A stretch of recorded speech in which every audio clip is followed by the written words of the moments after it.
All right, Khan. Shalom, shalom, Israel. Shalom to the 12 Shahs. Yasha Allah giving the course. Allah and glory and praise. Unto Yahweh Shini Yahweh Shah. All right, this is brother Yasha Allah. I'm going to get straight into this. All right, shalom. So let's go firstly to the book of 2 Peter chapter 3 and verse 10. All right, because we already know, according to prophecy, that this earth that we're in right now is going to pass away.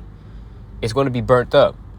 So let's get this precept real quick. 2 Peter chapter 3 verse 10. It says, "But the day of the Lord will come as a thief in the night, in the which the heavens shall pass away with a great noise."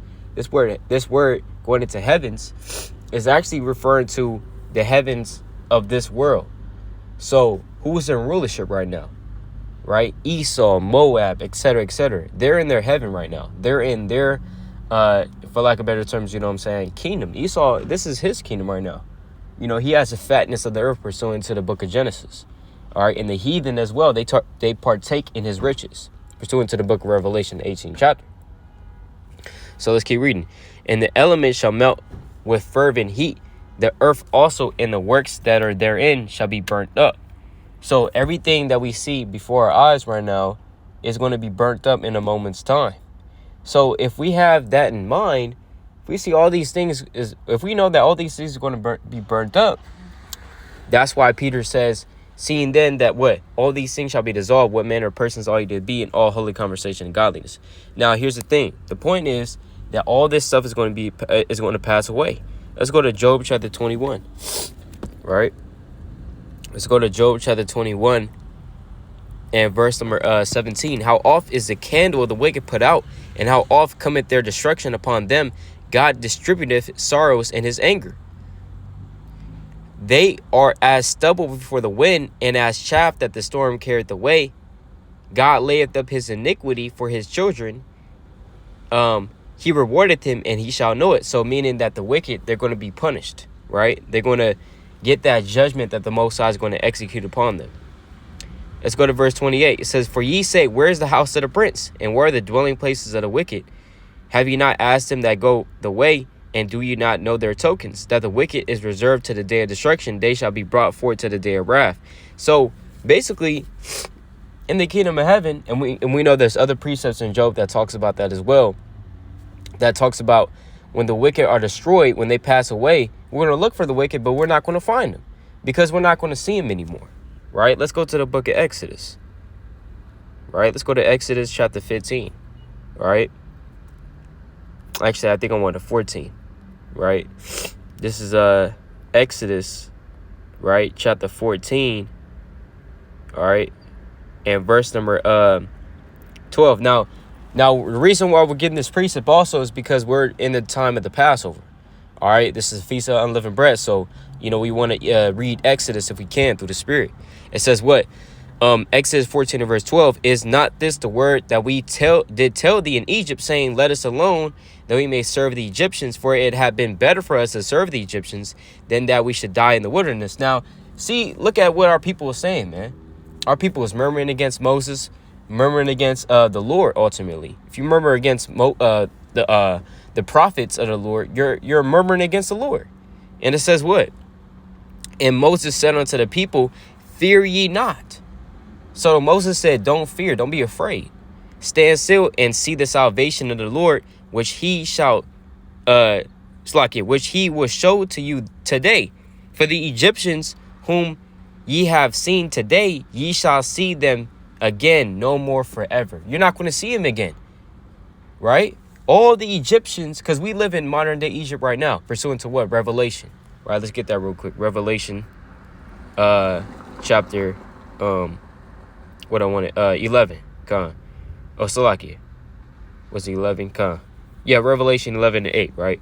It says what? "And their dead bodies shall lie in the street of that great city." This great city, when you read about that great city in the book of Revelation, it's talking about Babylon, all right? Like, for example, Revelation 18 to 21, you know? "That great city Babylon shall be thrown down by" what? Right? Violence. But it says what? "Which spiritually is called Sodom and Egypt." So this place is spiritually called Sodom and Egypt. Sodom because, you know, Sodom and Gomorrah, you had nothing but, homosexuality going on and bestiality, no manner, fornication. And it's called Egypt as well because guess what? We are in captivity here. This is the land of our captivity. So we're in modern day Egypt right now. Okay, it's Egypt all over again. So what did the Lord tell our forefathers in Exodus chapter 14? Before he delivered them, he said that you should what? That for the Egyptians whom ye have seen today, ye shall see them again no more forever. Right? You're not going to see them again. Yeah, these people that we walk amongst in this world, you're not going to see them anymore. Right? Talking about the wicked of them. Right? You're not going to see them in the state that they are right now. Because this precept is spiritual. I mean, the law, we're reading this in the law, right? Exodus is the law. We know that the law is spiritual. Romans 7 and verse 14. So kind of looking this at this in the spirit, you know that, guess what? You're not going to see the wicked anymore in the kingdom of heaven. Right? Where are you going to see him? Not in his estate that he is right now. You see, you're trying to take the bus. You have to take the bus. You don't have a car, whatever your situation is, to go to work. You're working your minimum wage. You're working this hard job. While you see the heathen, they're living good right now. But in the kingdom, you're not going to see them anymore again. Right? If that makes sense. They're going to be there, right? But they're not going to be in the same estate that they are right now. They're going to be in captivity. Right? You're not going to see them planted and built up in the kingdom. Right? Let's go to the book of Obadiah. Chapter 1 verse 15. It says what? For the day of the Lord is near upon all heathen, as thou hast done, it shall be done unto thee. Thy reward shall return upon thy own head. So all these heathen, because remember Obadiah, right? We like to read Obadiah. We know Obadiah is famous for what? The judgments against Esau. But hey, guess what? The Lord, for as much as he proclaims judgment against Esau, he's also proclaimed judgments against the heathen as well. It says for the day of the Lord is upon all heathen. So he's including all the heathen in this context. It says what? For as ye have drunk upon my holy mountain. And what's the holy mountain? The holy mountain represents what? Israel. All right. Mount Zion. We know that Zion is in reference to Israel. It says, so shall all the heathen drink continually. Yea, they shall drink and they shall swallow down. And shall drink of what? The affliction. The cup of affliction that we had to drink. Like it says in the book of Lamentations, chapter 4, I believe 21 on down. It says that the cup shall pass also unto thee. Talking about Edom. Right? So the cup of affliction that we've been drinking for the past hundreds and hundreds of years, which is slavery, captivity, just all types of affliction, they're also going to have to go through that too. They're also going to have to drink that cup. It says what? And they shall swallow down, and they shall be as though they had not been. So these heathen, yeah, you're going to see him, as Job says, the wicked is going to flee away, right? Flee out of this world. And we know that's talking about also on another fold, Esau being exterminated, right? Esau is literally going to be exterminated as well. That's on another fold. But on another fold, yeah, you might see the wicked, the heathen, but they're not going to be in the same estate they are right now. They're going to be down low, while you're going to be on high in the kingdom. You're not even going to see him, right? So we know that the Lord, he speaks in parables. And, you can look at the scriptures in a spiritual context. We know that Exodus 14, the literal context is that what? The Lord is about to deliver his people out of Egypt. Is in the process of doing so. This is right before he flooded the Egyptians in the Red Sea. But he said that you should see them no more forever, because he's going to kill them, because he's going to commit judgment upon them.